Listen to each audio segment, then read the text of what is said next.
بڑھاپے میں آپ کو روٹی آپ کی اولاد نہیں، آپ کی دی گئی تربیت کھلائے گی۔ مطلب کے بنا کسی کو کون پوچھتا ہے، بنا روح کے تو گھر والے بھی نہیں رکھتے۔ اگر آپ کو وہ فصل پسند نہیں جو آپ کاٹ رہے ہیں تو آپ ان بیجوں کی جانچ کیجیے جو آپ بو رہے ہیں۔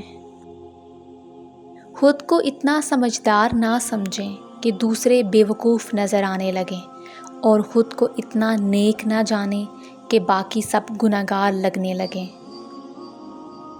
راستہ بدل لینا چاہیے جب آنکھوں کے پیچھے نمی اور مضبوط لفظوں کے پیچھے ٹوٹا لہجہ کوئی نہ سمجھ سکے۔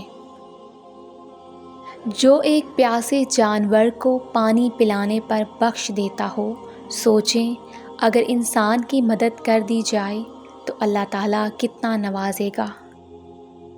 حیثیت اور رتبے کا گمان کبھی نہ کریں، یاد رکھیں اڑان ہمیشہ زمین سے شروع ہو کر زمین پر ہی اہتمام پذیر ہوتی ہے۔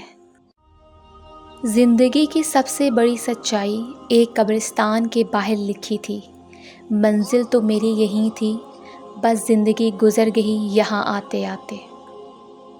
انسان ایک ایسا غافل منصوبہ ساز ہے کہ وہ اپنی ساری پلاننگ میں کبھی اپنی موت کو شامل نہیں کرتا۔ وقت اور بخت کبھی ساتھ نہیں چلتے، کبھی وقت ساتھ چھوڑ دیتا ہے تو کبھی بخت، پر اگر دونوں مل جائیں تو انسان کی تقدیر بدل دیتے ہیں۔ وہ شخص اپنے آپ پر بڑا ظلم کرتا ہے جو پورے دن اور رات میں ایک بار بھی استغفار نہیں کرتا۔ اگر یہ طے ہے کہ جو دیا ہے وہ لوٹ کر آئے گا تو کیوں نہ پھر صرف دعائیں ہی دی جائیں۔ اگر آپ کو یہ ویڈیو اچھی لگی ہے تو ویڈیو کو لائک کریں، چینل کو سبسکرائب کریں۔ تو ملتے ہیں اپنی نیکسٹ ویڈیو میں، اپنا خیال رکھیے گا، اللہ حافظ۔